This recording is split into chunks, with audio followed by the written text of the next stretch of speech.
Friends, welcome to my YouTube channel Sujeet Kumar Stambh classes गो। आज फिर से हम आ गए हैं एक अगला वीडियो लेकर के।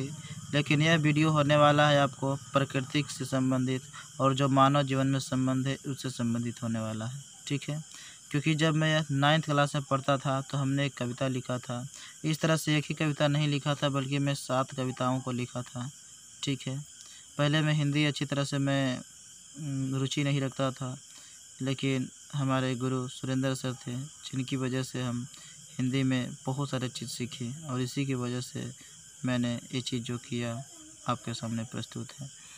तो हम लोग तो पढ़ ही रहे हैं। 11th क्लास का मैथ पढ़ा रहा हूँ, 12th क्लास का मैथ पढ़ा रहा हूँ और इंग्लिश ग्रामर पढ़ा रहा हूँ।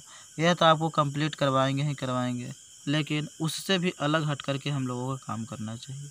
हम लोग एक विद्यार्थी हैं और विद्यार्थी का जो दायित्व होता है वह निभाना चाहिए, क्योंकि इस देश का जो भविष्य है विद्यार्थी पर ही टिका होता है। आने वाला जो भविष्य है वह विद्यार्थी पर ही टिका होता है।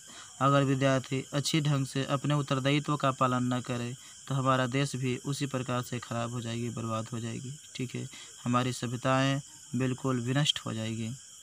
तो इसकी वजह से हमारे देश में जो प्रकृति की जो समस्याएं उत्पन्न हो गई है, हमारे वातावरण जो है प्रदूषित इतनी हो रही है, जिसकी वजह से हमारा ओजोन परत भी टूटा है और समय अनुसार बारिश भी नहीं हो पा रही थी। इधर कुछ समय के लिए लॉकडाउन लगी थी, जिसकी वजह से जलवायु सही रही, नहीं तो पहले तो बिल्कुल ही ख़राब रहता था मित्र। ठीक है, हम देखते थे कि यह अगस्त के महीना तक भी लहर चलता रहता था और किसान लोग तरसते थे कि पानी कब होगी, कब हमारा फसल उगेगा।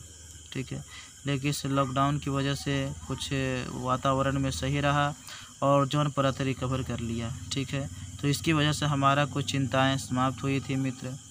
तो यह जो हमने कविताएं लिखा था, कविता क्या होता है मित्र? यह मानवता का आह होता है।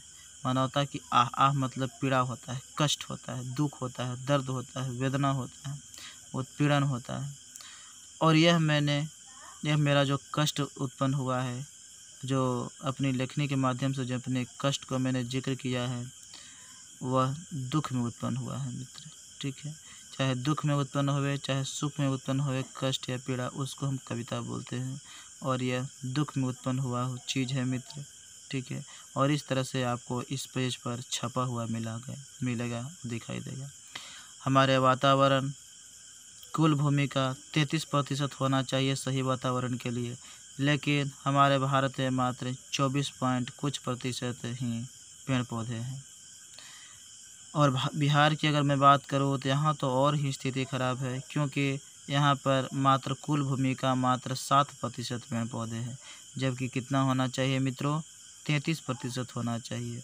और बिहार की जलवायु इसीलिए गर्म है और इसी की वजह से जनसंख्या बहुत तेज़ी से बढ़ रही है। और जनसंख्या तेज़ी से बढ़ेगी तो बहुत सारे घर बनेंगे, इमारत बनेगी, तालिकाएँ बनेगी, और ये सब जब बनेंगे, रोड बनेंगे, वाहन चलेंगे, तो इसकी वजह से प्रदूषण भी बढ़ जाएगा मित्र और पेड़ पौधे कटने लगेंगे।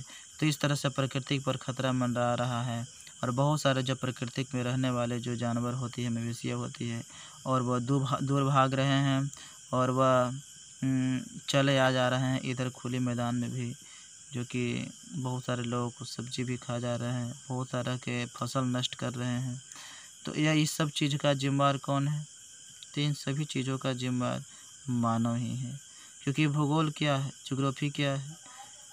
ज्योग्राफी में हम लोग प्राकृतिक वातावरण के बारे में अध्ययन करते हैं और मानव ने जो हस्तक्षेप किया उस चीज़ पर, और उस हस्तक्षेप का जो परिणाम हम लोग मानव जीवन पर पड़ता है, प्रभाव जो पड़ता है, उस चीज़ का हम लोग वर्णन करते हैं। ठीक है, तो इस कविता में आपको सच्चाई बतलाई गई है, जो बिल्कुल सत्य है उस चीज़ को बतलाया गया है। ठीक है, जो मैंने अपने दिमागों से इस चीज़ को लिखा था। ठीक है, देखिए अब हमारे कष्टों को आप देख लीजिए कि क्या मेरा कष्ट था। इस टाइटल हमने रखा है प्रकृति और जीवन। ठीक है, किस प्रकार से प्रकृति का हमारे जीवन में सहयोग होती है, किस प्रकार से एक दूसरे से जुड़े हुए हैं, उस चीज़ के बारे में हमने जिक्र करने की कोशिश किया है। तो यह है प्रकृति के बचाओ, प्रकृति की जरा। ठीक है, प्रकृति को बचाना सबसे ज़्यादा ज़रूरी है मित्रों। वह सबसे प्रथम प्राथमिकता देना चाहिए प्रकृति को बचाने के लिए। प्रकृति के बिना बेकार है जीवन। अगर प्रकृति अच्छी नहीं है तो हमारा जीवन खराब है। आप टूरिस्ट के लिए आप घूमने जाते हैं तो देखते हैं, कहते हैं कि इसे बहुत ही सौंदर्य है, यहाँ के प्राकृतिक वातावरण कितना अच्छा। तनी फ़ोटो ले लेते हैं, सेल्फी ले लेते हैं, कैमरा निकालो रे, ले लेते हैं। देखते हैं ना प्रकृति कितना सौंदर्य होता है ना, सौंदर्य से भरा हुआ होता है। इसलिए प्रकृति के बिना बेकार है जीवन। वे हैं जिंदा तो हम भी हैं जिंदा। अगर प्रकृति नहीं रहेगा मित्र तो हम नहीं रहेंगे। अगर हम नहीं रहेंगे तो प्रकृति जीवित रह सकता है, लेकिन अगर प्रकृति जीवित नहीं है तो हम नहीं रह सकते हैं। क्योंकि हम लोग ऑक्सीजन कहाँ से प्राप्त करेंगे? पेड़ पौधे से प्राप्त करेंगे ना। और पेड़ पौधे अगर रहेंगे नहीं तो हम ऑक्सीजन कहाँ से लेंगे? और हम लोग फसल कहाँ से उत्पादन कर पाएंगे मित्र? ठीक है, हम लोग परपोषी हैं, हम स्वपोषी नहीं हैं। हमारे अंदर क्लोरोफिल नहीं है कि सूर्य के प्रकाश आएगी और कार्बन डाइऑक्साइड वातावरण में रहेगा और जो खनिज लवण है अपना खा पी लेंगे और वह हमारे शरीर में ही भोजन तैयार हो जाएगा। ठीक है, जो पैर से पानी पीता है उनमें सिर्फ क्लोरोफिल होता है मित्र, जिसको आप पादप बोलते हैं। ठीक है, हम लोग पादप नहीं हैं, हम लोग जंतु हैं मित्र। प्रकृति से ही हर जीव का उत्पत्ति हुआ। आज भी जो भी चीज़ निर्माण हुआ है सब प्रकृति से ही हुआ है मित्र। प्रकृति से सारा चीज़ का निर्माण हुआ। आप जानते हैं कि इसे चार्ल्स डार्विन ने सिद्ध किया था कि अगर 5 चीज़ अगर एक जगह अगर मिल जाए तो कोई जीव पैदा ले लेता है। जैसे होता है भूमि, गगन, वायु, आग, नीर। या अगर 5 चीज़ अगर मिल जाता है तो यह कोई भी चीज़ जीव का निर्माण हो जाता है। ठीक है, जिसको आप बोल सकते हैं एक पंक्ति में कि क्षिति जल पावक गगन से मेरा पंच तत्व मिलकर बना शरीर है। ठीक है, क्षिति जल पावक गगन से मेरा पंच तत्व मिलकर बना शरीर है। उस प्रकार से जो 5 तत्व होती है, 4 तत्व तो बहुत जगह पाया जाता है मित्र, जैसे भूमि हो गया, गगन हुआ, वायु हो गया और आग हो गया। लेकिन जल जहाँ पर गिर जाता है आप देखते हैं कि वहाँ से कुछ न कुछ जीव उत्पन्न हो जाता है। जैसे आपको प्रैक्टिकली दिखाने के लिए मैं बात बोलूँ तो जैसे आप देखते होंगे कि इसे काई बैठ जाता है, जिसको आप शैवाल के नाम से जाना जाते हैं। कहीं पे भूरे होंगे, कहीं पे नीले होंगे, कहीं पे हरे शैवाल। अधिकांशतः आप देखे होंगे कि हरे शैवाल होते हैं। ठीक है ना, चापाकल भी देखिए या फिर देखिएगा अगल बगल जहाँ जमाव पानी होती है या फिर दीवार पर जो सड़ा हुआ है काफ़ी दिन का पुराना है, वहाँ भी आप देख सकते हैं कि जल गिरते गिरते वहाँ पे ना कुछ शैवाल उत्पन्न हो जाती है। जो छोटे मोटे जो मच्छर है सब जन्म लेते हैं, कहाँ से जन्म लेते हैं? वही कचरा से जन्म लेती है मित्र। ठीक है, तो ये 5 तत्व मिल जाता है तो जीव जन्म ले लेता है कि नहीं ले लेता? तो इसी तरह से हमने इस कविता में बात को बताया है, प्रकृति से ही हर जीव का उत्पत्ति हुआ। हम लोग भी उत्पत्ति हुए हैं, हमारा जो जातियाँ हैं ये भी जो उत्पत्ति हुई है सब प्रकृति से ही उत्पन्न हुआ है मित्र। पेड़ लगाओ जल बचाओ। ठीक है, पेड़ भी लगाओ और जल भी बचाओ। ठीक है, आज जो है सब बहुत ज़्यादा पेड़ की कटाई हो रही है, इतनी ज़्यादा अंधाधुंध कटाई हो रही है और अविवेकपूर्ण ढंग से जल की जो बर्बादी हो रही है, मुझे देखकर मुझे बहुत ही कष्ट, दुख और दर्द होती है। क्योंकि जल की इतनी बर्बादी हो रही है मित्र। आज इस आधुनिक युग में मोटर की सुविधा हो गई है, जिसकी वजह से बस हाथ टिपते हैं बस बटन पर और पानी गिर रहा है, आप स्नान कर रहे हैं। ऐसा नहीं होता है कि इसे पानी बाल्टी में भर ले, उसके बाद बटन से बंद कर दें और उसके बाद स्नान करें। लेकिन नहीं, ऐसा नहीं कर पाते हैं लोग और पानी को बहुत ज़्यादा बर्बादी करते हैं। और पेड़ को काटने के लिए तो बहुत आगे रहते हैं, लेकिन लगाने के लिए कह दो तो कोई आगे नहीं रहेगा। ठीक है, तो पेड़ लगाना बहुत ज़्यादा ज़रूरी होता है मित्र, क्योंकि वन है तो हम हैं। ठीक है, ना कि हम हैं तो वन है, वन है तो हम हैं। क्योंकि हम नहीं थे फिर भी वन था मित्र। ठीक है, और हम जैसे ही आए और हमारा जैसे ही प्रजाति बढ़ता चला गया, वन धीरे धीरे बर्बाद होता चला गया मित्र। उनकी स्थिति बिल्कुल ख़राब होता चला गया। जनसंख्या घटाओ, प्रदूषण कमाओ। ठीक है, पेड़ लगाइए, जल बचाइए और जनसंख्या को घटाइए और प्रदूषण को कमाइए। ठीक है, अगर जल की स्थिति अगर इसी तरह से बर्बाद होता रहा मित्र तो अगला जो विश्व युद्ध होगा जल के लिए होगी। ठीक है, तृतीय विश्व युद्ध। और अगर विश्व युद्ध अगर तृतीय हुआ तो न आप रहेंगे न हम रहेंगे, पूरा संसार बर्बाद हो जाएगा। क्योंकि बहुत सारे देशों के पास यूरेनियम बम जो है, परमाणु बम के नाम से जानते हैं, सब चीज़ तैयार हो गया है। ठीक है, जो जीने नहीं देगा किसी चीज़ को। जनसंख्या घटेगी मित्र तो आप जानते हैं कि इससे प्रदूषण भी धीरे धीरे कमेगी। तो जनसंख्या घटाइए और प्रदूषण कमाइए। ठीक है, क्योंकि जनसंख्या बहुत ज़्यादा बढ़ रहा है, इसी की वजह से आज जो है इतना सारा समस्या उत्पन्न हो गया है। चाहे आप बेरोजगारी की समस्या देख सकते हैं, चाहे जो प्रदूषण जो बढ़ रहा है, ये सब समस्या आप देख सकते हैं मित्र, चाहे खदान की समस्या आप देख सकते हैं मित्र, ठीक है, चाहे आप रहने के लिए समस्या देख सकते हैं, ठीक है ना। तो ये सब क्या है, जनसंख्या को बहुत ज़्यादा बढ़ने के कारण ऐसा हो रहा है, ठीक है। भारत में भी परिवार नियोजन 1952 ईस्वी में चला था मित्र, जिसमें हम दो हमारे दो की एक नारा थी, ठीक है ना। हम अगर दो हैं तो बच्चा भी हमारा दो ही होना चाहिए, ज़्यादा नहीं होना चाहिए। लेकिन जनता फॉलो करे तो ना, जनता फॉलो ही नहीं करता, उसका अनुसरण ही नहीं करता है जनता। तो जनता जब तक इस चीज़ को अगर अनुसरण नहीं करेगा मित्र तो क्या होगा, क्योंकि हम लोगों का यह दायित्व है कि इस चीज़ को हम लोग पालन करें, ठीक है। पालन करना हम लोगों का यह कर्तव्य बनता है, ठीक है। तब जाकर के यह प्रदूषण जो है मित्र धीरे धीरे कमेगा, ठीक है। आज आप देख रहे हैं मित्र कि आज देख रहे हैं कि अब बाज़ार में आपको खाद के लिए कितना मारामारी हो रही है, हो रहा है कि नहीं हो रहा है। क्योंकि पहले जो 1 किलो या आधा किलो में जो एक बीघा जो छिटा जाता था खाद, आज वही 5-5 किलो 4-4 किलो 7-7 किलो आप एक कट्ठा में दे रहे हैं। तो कहाँ से ये खाद आई, और खाद आप डाल भी दिए किसी तरह से, तो जो भी उत्पादन होगा फसल वो तो खाद्य पदार्थ है ना, वो तो खाद ही है ना, अब जहर ही है ना। और उस जहर को आप लोग खाइएगा तो हम लोगों का आयु क्या होगा, क्या हम लोगों को आयु बढ़ेगा, हम लोगों की क्या उम्र बढ़ेगी या घटेगी, घटेगी ना मित्र। पहले लोग कितने वर्ष तक जीते थे, 100 वर्ष 125 वर्ष 150 वर्ष तक जी जाते थे। लेकिन आज ऐसी स्थिति हो गई है कि 40 50 60 वर्ष तक जाते जाते लोग मर जा रहे हैं। इसका कारण क्या है, यही जो दवाइयाँ चीज़ जो खा पी रहे हैं। बहुत सारे लोग जो पक्षी मार रहे हैं, तो इसमें क्या हो रहा है, इसमें हो रहा है ऐसा कि जो फसल पर लग कर के जो पक्षी खाते थे पिल्लू को, जो इंसेक्ट था, कीड़ा मकोड़ा था, उस चीज़ पर हम लोग दवाई छींट दे रहे हैं, ठीक है।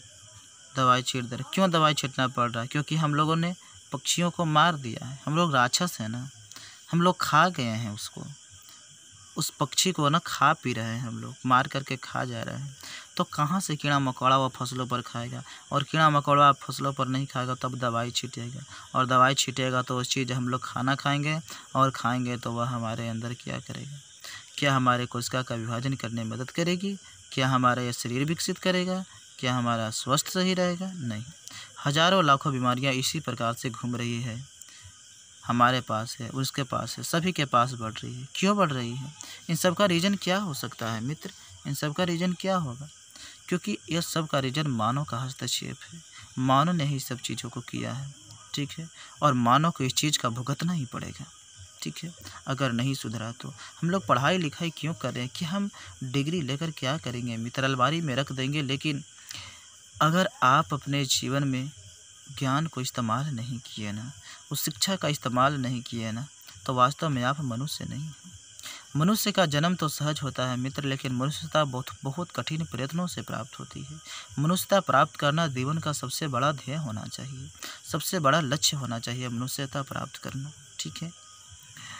सुख शांति और समृद्धि के साथ जीना चाहिए, ठीक है। यह कब प्राप्त होगा मित्र, जब मेरा प्राकृतिक पर्यावरण से ही रहेगा, और लोग अपने एक दूसरे में वैमनस्य की स्थिति नहीं रखेंगे, एक दूसरे से जलना बंद कर देंगे, ठीक है।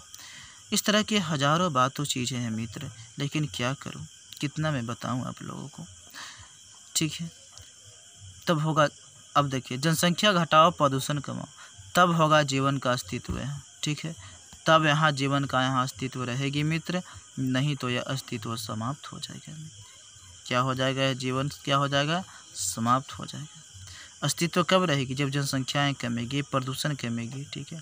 प्रदूषण में आप जानते हैं मित्र कि कार्बन मोनोऑक्साइड गाड़ियों से निकलता है। गाड़ियों से क्या निकलता है, CO निकलता है, कार्बन मोनोऑक्साइड, जो कम जलता है।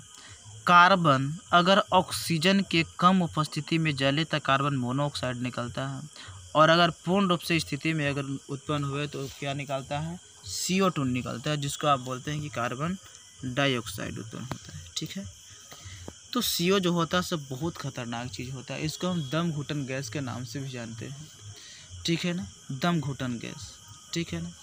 तो CO जो होता है हमारे शरीर में जैसे ही प्रवेश करता है तो हीमोग्लोबिन के साथ मिलकर के कार्बोक्सी हीमोग्लोबिन बना लेता है, और कार्बोक्सी हीमोग्लोबिन बना लेता है मित्र, तो यह जो ऑक्सीजन की परिवहन क्षमता होता है उसको रोक देता है हमारे शरीर में, और ऑक्सीजन तेज़ी से नहीं दौड़ पाती है, और जिसकी वजह से हमारे शरीर की कोशिका विभाजन भी रुक जाती है। ठीक है, कोशिका भी सही नहीं रह पाएगा। और क्या है, हम लोगों का निर्माण कैसे हो? कोशिकाओं के समूह को ऊतक कहते हैं, ऊतक के समूह को अंग कहते हैं, अंगों के समूह को अंगतंत्र कहते हैं, और यही अंगतंत्रों के समूह से हमारा यह शरीर रेडी हुआ है। तो कोशिका ही सही नहीं रहेगा मित्र, तो यह हमारा शरीर कैसे सही रहेगा? हम कैसे कल्पना कर सकते हैं कि हमारा शरीर सही रहेगा अगर कोशिका ही सही नहीं रहेगा मित्र? तो इस चीज़ को सही रखने के लिए सही से पौष्टिक आहार बहुत ज़्यादा ज़रूरी होती है। और पौष्टिक आहार हम लोग खाएंगे कब? क्या खाद डाला हुआ चीज़ खाएंगे तो मेरा पौष्टिक आहार क्या सही रहेगा मित्र? क्या सही रहेगा? बतलाओ तुम। क्या रहेगा सही? नहीं सही रह पाएगा। ठीक है, तो इस चीज़ पर बुद्धिजीवी होने के बावजूद भी नज़रअंदाज क्यों करते हैं लोग? पढ़े लिखे लोग होकर के भाग्यवादी में आ जाते हैं। मुझे बहुत आश्चर्य होता है, जो सच्चाई हो इस चीज़ को क्यों नहीं मानते? क्यों इस धर्म के चक्र में रह करके लोग बस मानो जानो वाला काम करते कि बस ऐसा होता है इसको मानो? क्यों ऐसा करते हैं? नहीं करना चाहिए ऐसा। लकीर के फ़कीर रहिएगा तो कोई क्रांतिकारी रचना नहीं रच सकते हैं आप, कोई परिवर्तन नहीं ला सकते अगर लकीर के फ़कीर रहिएगा तो। आप कहते हैं कि हमारे पूर्वज इस चीज़ को पूछते जा रहे थे, हम क्यों नहीं पूछें? तो क्या आप ये चीज़ को बोलते हैं कि हमारा अगर पूर्वज पैदल आ रहा है तो हम आज क्यों नहीं पैदल चल रहे हैं? आप टेम्पू से जा रहे हैं, आप स्कॉर्पियो से जा रहे हैं, ठीक है, आप एरोप्लेन से जा रहे हैं, स्टीमर से जा रहे हैं। क्यों इस चीज़ का आप आविष्कार किए? क्यों आप इस चीज़ से जा रहे हैं? अगर आपको बड़ा ही पूर्वज की चिंता लगी है तो आप क्यों इस चीज़ को इस्तेमाल कर रहे हैं? बतलाइए आप मुझे जवाब दीजिए। ठीक है, जवाब दीजिए। पैदल चलिए ना, होश ठंडा हो जाएगा यहाँ से दूसरा जगह जाने में, क्योंकि हमारे यहाँ उतना ताकतवर चीज़ नहीं है। पहले लोग कई एक दूर तक, कई कोस तक चले जाते थे, बिल्कुल पैदल चले जाते थे। इनके अंदर उतनी शक्तियाँ थी, क्योंकि खाद्य पदार्थ उस वक्त नहीं थी मित्र, क्योंकि जनसंख्या कम थी ना, और ज़मीन रेला था, तो ज़्यादा उत्पादन करने की ज़रूरत नहीं पड़ती थी। लेकिन आज ज़रूरत है, और इसीलिए खाद लोग डाल रहे हैं। और लोग अगर इस उर्वरक का इस्तेमाल करेंगे तो क्या होगा? मेरा शरीर बर्बाद होगा, आपका शरीर बर्बाद होगा, समस्त संसार में सभी व्यक्तियों का बर्बाद होगा। तो इस चीज़ पर क्या आप सोचने का कोशिश करते हैं मित्र? ये सोचना जीवन का ये परम लक्ष्य माना जाएगा। ठीक है, इसलिए मैं बोलता हूँ कि प्रकृति को बचाओ, प्रकृति जराओ। मुझे बहुत कष्ट, मुझे बहुत दुख है इस प्रकृति की चिंताओं को लेकर, लेकिन मैं अकेला क्या कर सकता हूँ? इसलिए मैं चाहता हूँ कि इन चीज़ को ना बहुत जगह शेयर करो। अपने मोबाइल में जितना व्हाट्सएप है, फेसबुक है, इंस्टाग्राम है, आपका टेलीग्राम का ग्रुप है, उन सारी चीज़ों पर आप शेयर कीजिए, ताकि इन चीज़ों से वाकिफ़ हो सके, इन चीज़ों से परिचित हो सके। अब चलते हैं हम अगला नंबर पॉइंट की, और परिचित होकर के उन चीज़ का अनुपालन कर सके। क्योंकि अगर आप इस चीज़ को आप बकवास मानकर अगर छोड़ देते हैं तो फिर कोई फ़ायदा नहीं है। मेरा मेहनत सारा बेकार चला जाएगा, सारा बेकार चला जाएगा मेहनत। इसलिए मैं चाहता हूँ कि इस मेहनत को बेकार ना होने दे मित्र, ना होने दे। ठीक है, मैंने इस चीज़ को पेपर में छापने के लिए मैंने देने की कोशिश किया था, परंतु वे पैसा मांगते थे, और उस 9th क्लास से मेरे पास पैसा कहाँ से आता? कॉपी किताब लेने के लिए भी पैसा नहीं रहते थे, तो यह कहाँ से आता है पैसा? हमारी कॉपी तो कुछ सर थे वे देते थे लेकर के। ठीक है, तब जानते हैं ना मित्र, तो गरीब व्यक्ति की कुशल, दक्षता और जो मानव श्रम होता है वह ऐसे ही बस कुचल जाता है, जिस प्रकार से यह मेरा हुआ था। प्रकृति के लोग खिलौने समझते हैं। प्रकृति के लोग क्या करते हैं? खिलौने समझते हैं। लोग क्या करते हैं कि प्रकृति बिल्कुल खिलौना टाइप का, इधर से काटो, इधर से नौका बनाओ, इधर से क्या बनाओ, खिलौना बनाओ, ये सब चीज़ करो और लोग बाजार में बेचो। इतना ज़्यादा प्राकृतिक चीज़ों को ठेकेदार के हाथों बेचा जा रहा है। आप जानते हैं कि उत्तराखंड में लड़ाई क्यों हुई थी? जो सुंदरलाल बहुगुणा के नेतृत्व में जो लड़ाई चली थी, कारण यही था ना, खिलौना बनाने वाले ठेकेदार को प्रकृति को हवाले कर दिया था, बेच दिया था। लेकिन वहाँ की जनजातियों क्या मानना था कि यदि आप हमें कृषि करने के लिए, औजार बनाने के लिए अगर आप नहीं दे सकते हैं, इजाज़त नहीं दे सकते हैं, तो उन ठेकेदारों को भी मैं ये पेड़ काटने नहीं दूंगा। अगर काटना है तो पहले मुझे काटे। इसलिए वह वहाँ की औरतों ने पेड़ों को लपेट लिया था, चिपक गया था उसमें, ठीक है। और वहाँ एक प्रथा चल गई है अब कि जब बच्चा जन्म लेंगे तो 2 पेड़ पौधा लगाया जाएगा, और जब उनकी दोनों की शादी होगी तो अपनी हाथों से पौधे को लगाएंगे, 2 पौधे लगाएंगे। तो इस तरह से प्रथाएं होनी चाहिए मित्र, और लोगों को यह करना चाहिए। ऐसा नहीं कि जन्म ले तो पार्टी दें, तो उस पार्टी में क्या फ़ायदा जिसमें हमारा वातावरण ही शुद्ध ना हो। वातावरण शुद्ध होना सबसे ज़्यादा ज़रूरी होती है, तभी हम लोग जीवन में चैन का सांस ले सकते हैं। क्योंकि अगर आप अपने नाक और मुंह मूंद दे तो क्या आप नहीं मर पाएंगे? मर जाएंगे ना। हमारे वातावरण में अगर ऑक्सीजन की कमी अगर हो जाती है, मैं जानता हूँ कि फेफड़ा जो होता है ऐसे, ये जो मिश्रित वायु है इसमें से ऑक्सीजन को एक्सेप्ट करता है, ऑक्सीजन खींचता है। लेकिन अगर प्राकृतिक वातावरण में अगर ऑक्सीजन ही कम जाए तो, और ऑक्सीजन यदि कम जाता है मित्र, तो आप बतलाइए क्या अन्य गैसें हमारे शरीर में प्रवेश नहीं करेगी? और प्रवेश करेगी तो बतलाइए मेरा शरीर क्या होगा, आपका शरीर क्या हो जाएगा, उनकी हाल कैसा होगा? ठीक है, डैमेज तो होगा ना मित्र। देखिए, प्रकृति के लोग खिलौने समझते हैं। सरस्वती, दुर्गा, शिव और विष्णु को भगवान समझकर पूजा करते हैं। इन सबको अगरबत्ती दिखाने टिकने से क्या फ़ायदा है जब ये इस प्रकृति को ही ठीक न के? क्या ये कहते हैं कि इस प्रकृति को काट करके रख दो? ये सब क्या है? प्रमाणित इतिहास नहीं मानता इस चीज़ को। इतिहास तो इन लोगों का कोई उत्पत्ति ही नहीं मानता है। ये सब धर्म ग्रंथों में आपको मिलेंगे मित्र। और इतिहास जो है सब प्रमाण पर से होता है। अगर प्रमाणित है तो वह सही मानी जाएगी, अगर उसका कुछ प्रूफ मिलता है तो, नहीं तो गलत मानी जाएगी। और इतिहास में इन चीज़ का कोई प्रमाण ही नहीं। सरस्वती, दुर्गा, शिव और विष्णु को भगवान समझकर पूजा करते। आप ही बतलाइए मित्र कि सरस्वती से विद्या मिलती तो विद्यालय क्यों होता है? क्यों विद्यालय इतना खुल रही है अगर इसी से विद्या मिलती तो? बतलाइए। दुआ और आशीर्वाद से अगर मरीज़ ठीक हो जाए तो औषधालय काहेला होता है? दुआ और आशीर्वाद देने से अगर हॉस्पिटल में अगर लोग मरीज़ जो है ठीक हो जाता, रोगी ठीक हो जाता, तो हॉस्पिटल क्यों होता? बताइए। यह आपका जो प्रणाम जो किया जाता है, यह क्यों किया जाता है? लोगों को इज्जत और सम्मान देने की, ना कि उनकी दुआओं और आशीर्वादों से आपको तबीयत सही हो जाएगी। आप कितना सम्मान दे रहे हैं बड़ों को, क्या संबंध है उनके अंदर, उस चीज़ के लिए आपको प्रणाम करना पड़ता है, नहीं कि इससे आपको रोगी ठीक हो जाए। समझे कि नहीं? और यह भारत की अस्मिता है, पहचान है कि छोटे बड़े को आदर को पालन करते हैं, आदर करते हैं अच्छी तरह से, ठीक है ना। और बड़े छोटों को भी आदर के साथ देखते हैं। तो इस तरह से यह हमारे अंदर अस्मिता है और पहचान है। विष्णु को भगवान समझकर पूजा करते हैं, है ना। लेकिन यह भूल है सबसे बड़ी, सबसे बड़ा भूल है, और इसी की वजह से हमारा देश जो है से बहुत खतरे में है। अगर इन लोगों पर आपको विश्वास है तो भारत जब आज़ाद नहीं हुआ था उस वक्त हमारे देश में कितने देवता देवी थे? 33 करोड़ देवी देवताओं थे। फिर भी हमारा देश आज़ाद नहीं हुआ, फिर भी हमारा देश आज़ाद नहीं हुआ। कहाँ थे आपका भगवान? जो 33 करोड़ देवी देवताओं जो थे वो आज़ाद नहीं करवाएं भारत को, बल्कि बहुत सारे जो क्रांतिकारी हुए अपने खून को नदी की तरह, नालियों की तरह बहाएं, तब जाकर के हमारा देश आज़ाद हुआ। बहुत लोग मरे तब जाकर के आज़ाद हुआ, ठीक है। आज एक व्यक्ति अगर मर जाता है तो रोड पर जाम लग जाता है। उस वक्त कितने व्यक्ति मरते थे, क्या स्थिति रहा होगा? क्या इसकी कल्पना आप कर सकते हैं? क्या इसकी कल्पना आप कर सकते हैं? नहीं कर सकते। बस खाली आपको बोल देना ही सबसे ज़्यादा अच्छा लगता है। उन परिस्थितियों में अगर आप रहते तो क्या करते?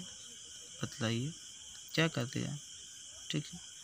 तो इस तरह से आप पूजा करना, इस तरह से ये सब चीज़ करना सबसे बड़ी भूल है, ठीक है।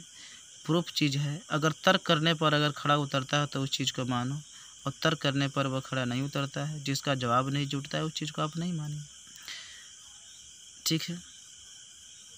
तो ऐसी भगवान की पूजा की, भगवान का जो अर्थ होता है ना मित्र, भगवान का जो अर्थ होता है, भ से भूमि होता है, ग से गगन होता है, व से वायु होता है, अ से आग होता है और न से नीर होता है।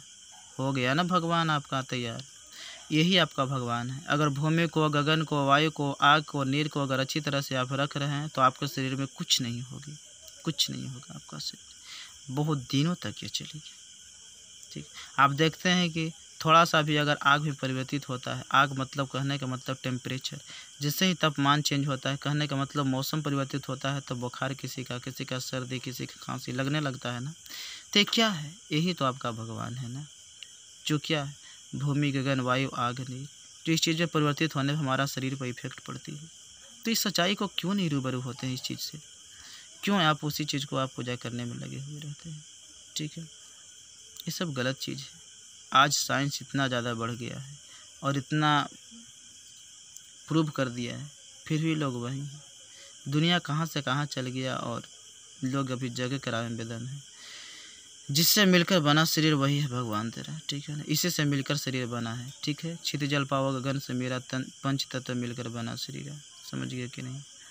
प्रकृति को बचाओ, प्रकृति को जलाओ। प्रकृति को बचाना सबसे बड़ा परम लक्ष्य माना जाएगा मित्र। प्रकृति के रखो हरा भरा, मनुष्य का होगा जीवन बड़ा। प्रकृति का जितना हरा भरा रखोगे ना, मनुष्य का जीवन बड़ा होगा।